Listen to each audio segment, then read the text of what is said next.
It's really good fun to be able to sit down and play the blues. The thing is, it can be difficult to learn because when it's notated, it looks really advanced. And often it's not taught in a methodical way, with pupils quickly becoming overwhelmed with too many licks, scales and techniques all at once. This is why I created this lesson. I'm going to teach you how to play blues piano just like this.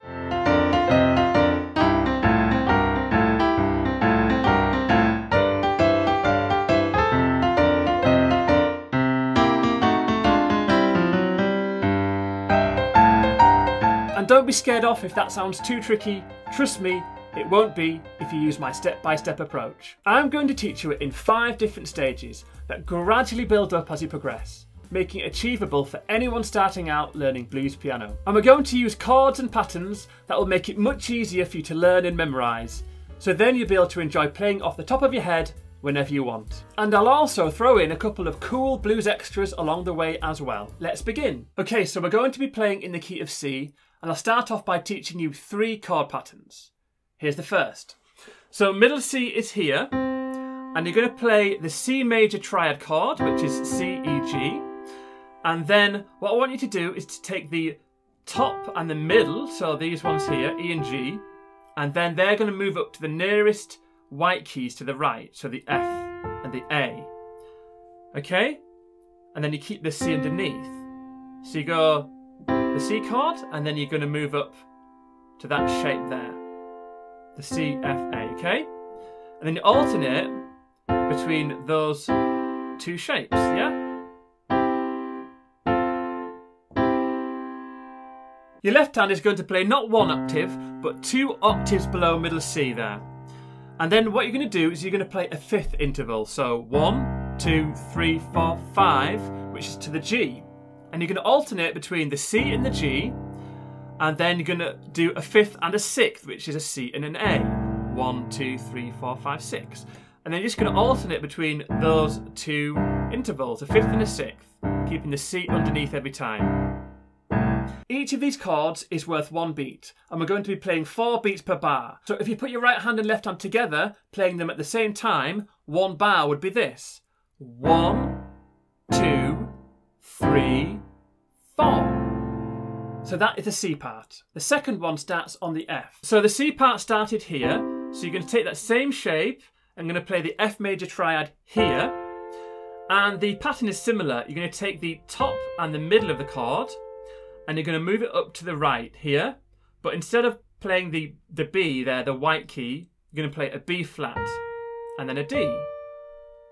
And the pattern is this. Play the F major triad, and then you move up to that shape up there with the B flat and the D on top.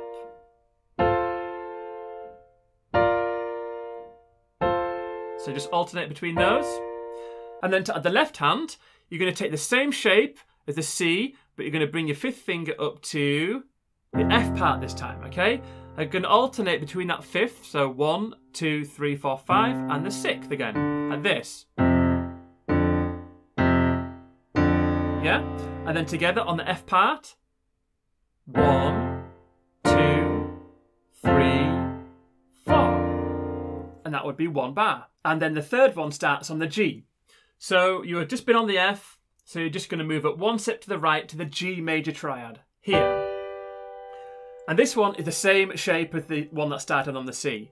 So you're going to take the top 2, and going to move them up to the right there to the C and the E. Just alternate between those shapes again, the G major triad, and then moving up to the C and the E, keeping a thumb underneath.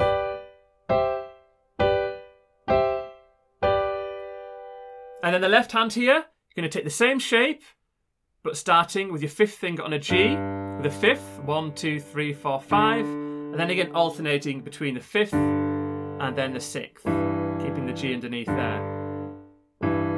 So with this G part, 1 bar would be this, together. 1, 2, 3, 4. Practice those 3 parts until you can play them smoothly, and it would be even better if you could learn them off by heart.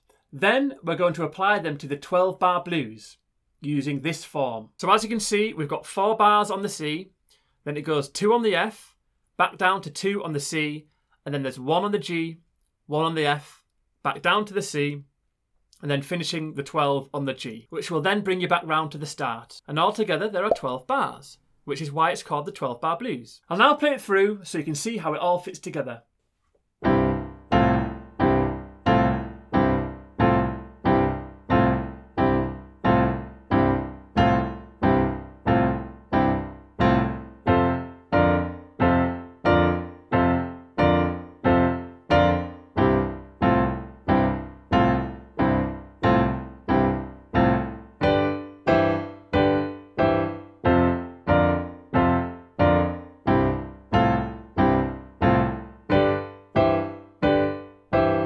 Practice that slowly until you can play it smoothly without any jumps or hesitations between the chord changes, and then you can gradually build up the tempo. Once you've got full control of it, you can move on to stage 2.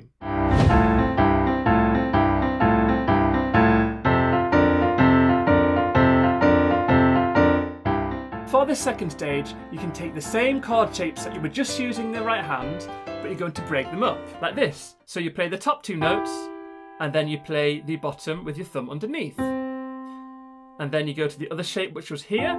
So you play the top 2, and then you rock back down to the bottom underneath, like this.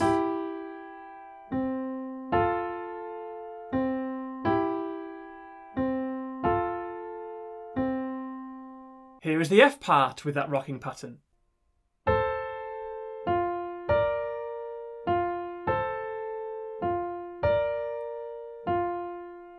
And the G part with that rocking pattern.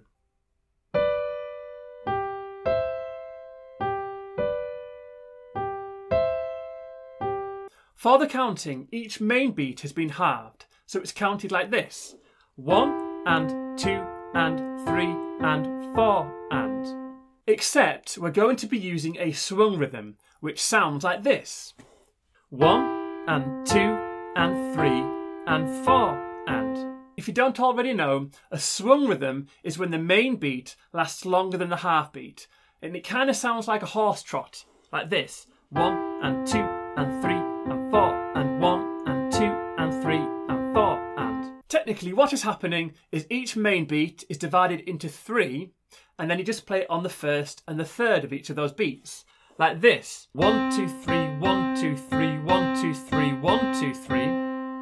Except rather than counting 1 2 3 1 2 3, we count 1 and 2 and 3 and 4 and 1 2 3 1 2 3 1 2 3 1 2 3. So that's swung rhythms, and now we need to apply that swung rhythm to those rocking patterns, like this: 1 and 2 and 3 and 4 and.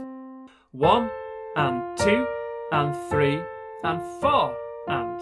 I'll just go to the G as well: 1 and 2 and 3 and 4 and. So then you just need to add the left hand back in, and the left is the same as stage 1. So then if you play that together, you're playing on the 1, and then your thumb is playing in between on the and, like this: 1 and 2 and 3 and 4 and. The F part with that swung rhythm: 1 and 2 and 3 and 4 and then the G part: 1 and 2 and 3 and 4 and.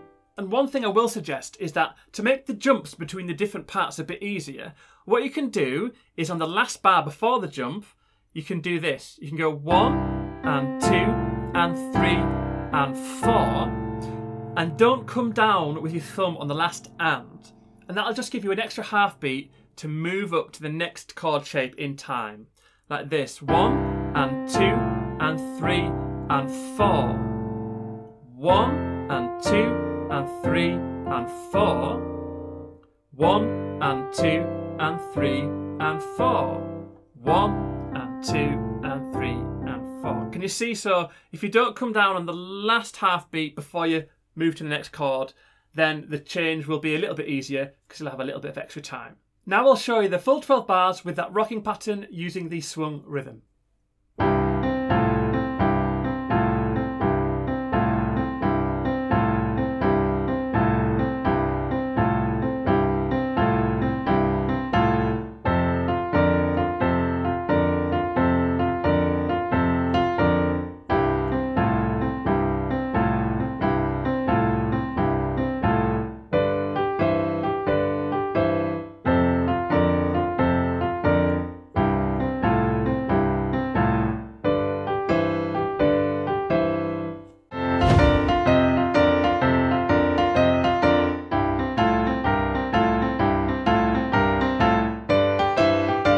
Stage 3 is where it really starts to sound impressive, because we're going to turn the chord shapes you've been using into 7th chords. Now a 7th is referring to an interval, but we don't need to worry about that right now. All you need to do is add 2 extra notes onto the patterns you've already learned. So the new right hand C part played as full chords is this. C major there, and then you move up to the one before with the F and the A, and then here's the new 2 notes you're going to add on the top. A G and a B flat. Now if I were you, I'd probably play it with your 3-5 if you can, but that's up to you. And then you just move between those different shapes there. The C underneath each time. And then if you apply the rocking pattern, it's like this.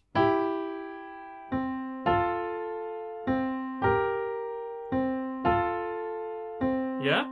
And then you add the left hand underneath. 1 and 2 and 3 and 4 and. The F part is this.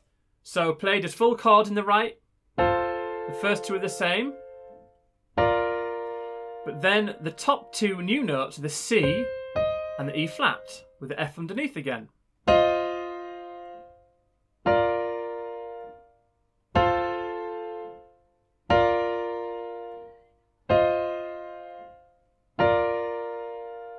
And then with the rocking pattern.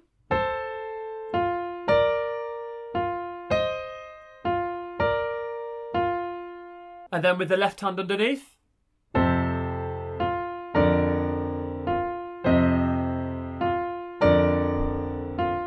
And then the G part. So it starts off with the G major, then you move the top 2 up to the C and the E like before, and then the 2 new notes are adding a D and an F on top.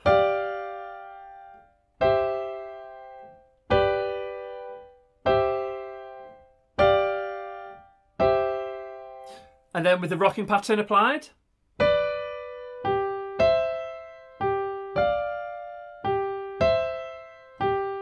And then with the left hand underneath.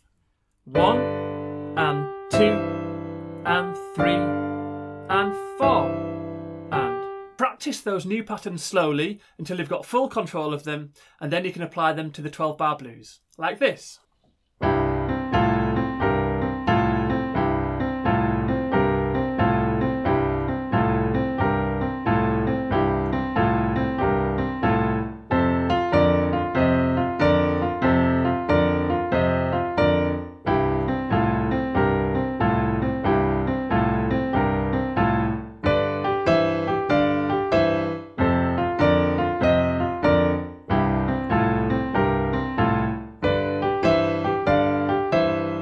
If you're enjoying this step-by-step approach to blues piano, then you may be interested in my course on blues piano and improvisation for beginners over on my website. It will take you from the basics all the way to being able to improvise impressive blues piano whilst teaching you a huge array of blues licks, riffs and techniques. If that sounds like something for you, I will leave a link in the description below. Before we move on to stage 4, I want to teach you a really cool turnaround that you can use. A turnaround is something that you can throw in at the end of your 12 bars to add variation, but they're also a tool to bring you back round to the start of the 12 bars, which is why they're called a turnaround.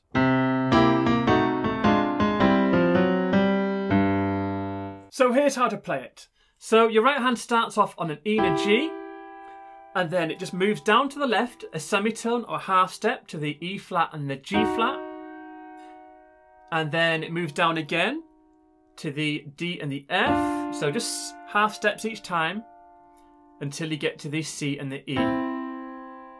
That's all it is in the right hand. Your left hand starts off by playing the C below middle C, and then you're going to play 2 B flats, and then 2 A's, and then 2 A flats, and then you play a G, and then there's a little bit on the end, but we'll add that on once we've done this right hand part with that. So together, your left hand starts on its own, and then you play together on the B flat in your left with the E and G in your right. And then you're just moving down to the left. Semitones there in both hands. Can you see that? And then you just add this on the end. F, S sharp, G, and then your 5, or your little pinky, jumps down to the G below. And I'll just play it all with some counting. 1 and 2 and 3 and 4 and 1 and 2 and 3 and 4 and then a little bit faster. 1 and 2 and 3 and 4 and 1 and 2 and 3 and 4 and. So practice that because we're going to use it in the next stage.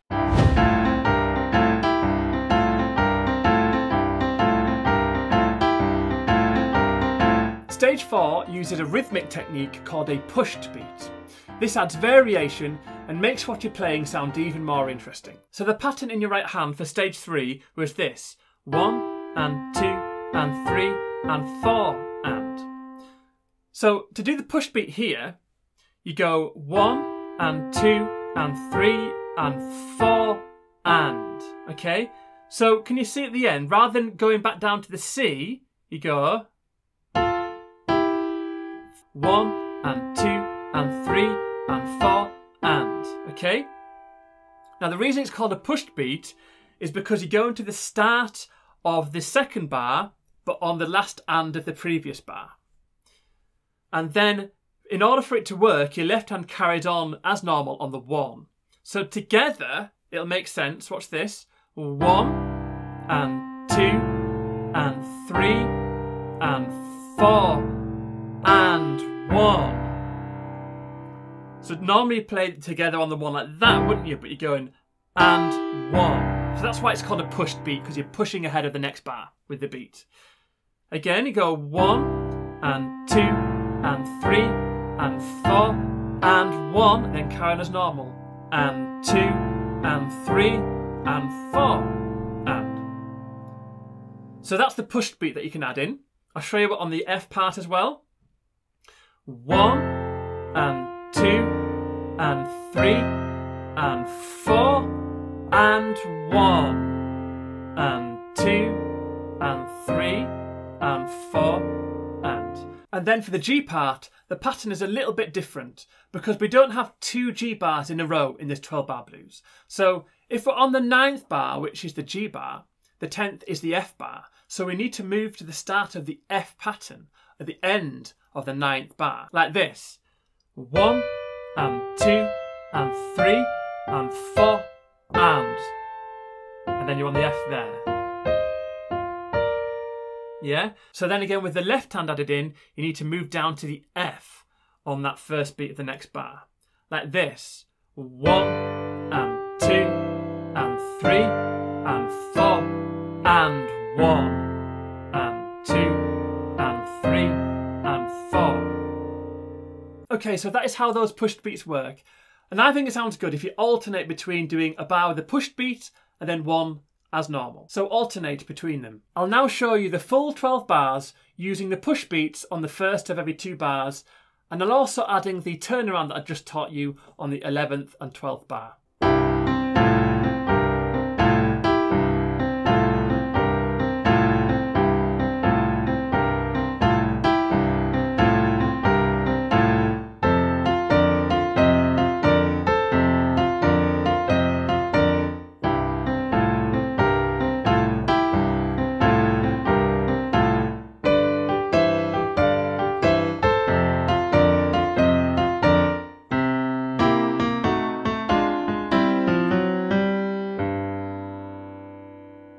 By the way, if you like my approach to teaching piano, then don't forget to like this video and to subscribe to my channel so you don't miss out on any videos, which are usually released once a week. Before we go on to the final stage, I want to give you a really cool ending that you can use, which uses what's called a tremolo. This is what it sounds like. And here's how to do it. So your left hand plays 2 octaves below middle C, and then it just rocks up to the C above, like that. Your right hand is going to play an E and then an octave B flat So you're actually playing what's called a C7 chord, but it's just spread out with the C's underneath, and then your B flats, and then your E. A tremolo is when you rock between two notes on the piano, okay? So together, you play your left low note, and then you play the rest of the notes, the C in the left above, and then the E and B flats. You can just leave it like that, but you can then, if you want, tremolo or rock between the B flats, like that. So you go bong, and then you sort of rock. And also, if you hold your sustain pedal down, it makes it sound even better.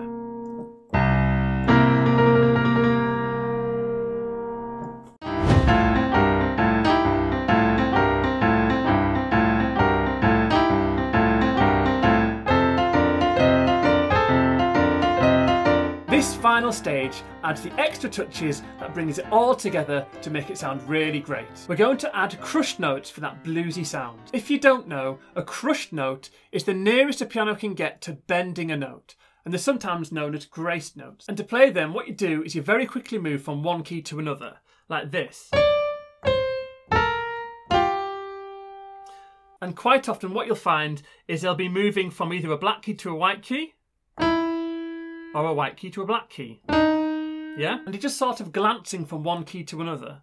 So if I show you it slowly, yeah, I'm using one finger because sometimes it's easier to glance from a black to a white with one finger. Speed it up.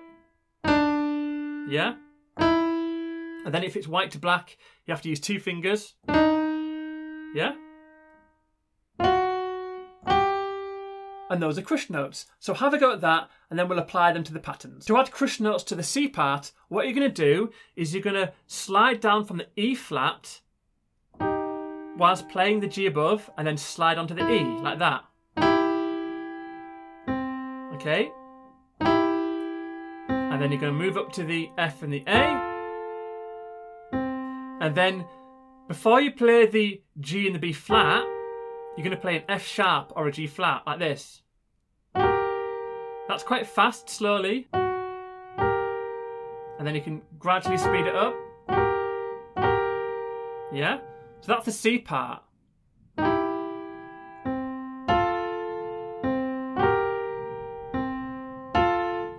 And you can also add a crush note, again, when you get to that E part at the end of that bar, on the pushed beat. 1 and 2 and 3 and 4 and 1 and 2 and 3 and 4 and then the F part, what you're going to do is you're going to slide from the A flat and the C, but you're going to slide to the A like that. Faster. Okay, and then before getting to the C and the E flat above, you're going to use your second finger and you're going to go like that, add the crush note from the B to the C. Yeah? Okay, so from the start.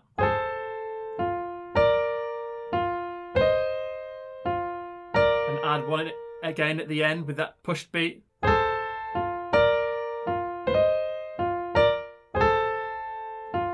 Yeah? And then on the G part. So here, you're going to slide from the B flat to the B there, like that, but faster. And then, before you get to the D and the F again, you're going to do a crush note on the C sharp to the D, or the D flat to the D. So from the start. Yeah? And then you jump down to the F part for the push beat.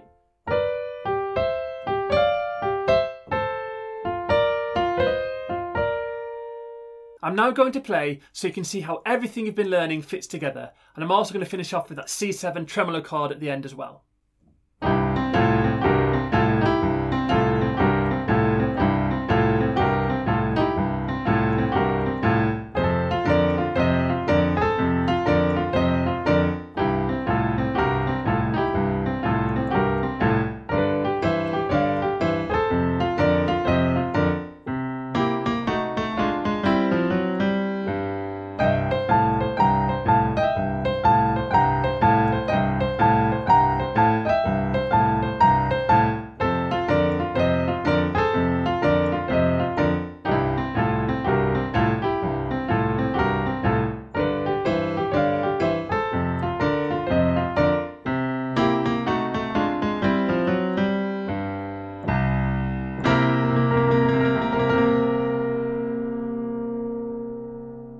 Earlier on I mentioned my course on blues piano and improvisation for beginners, but I do actually have another course on blues piano focusing on the slow blues style. I'll leave links to both of those in the description. And if you like the idea of being able to improvise with the blues scale, then here are 2 exercises that will help you to do just that. Anyway, I've been Arthur from Bird's Piano Academy, and thanks for watching.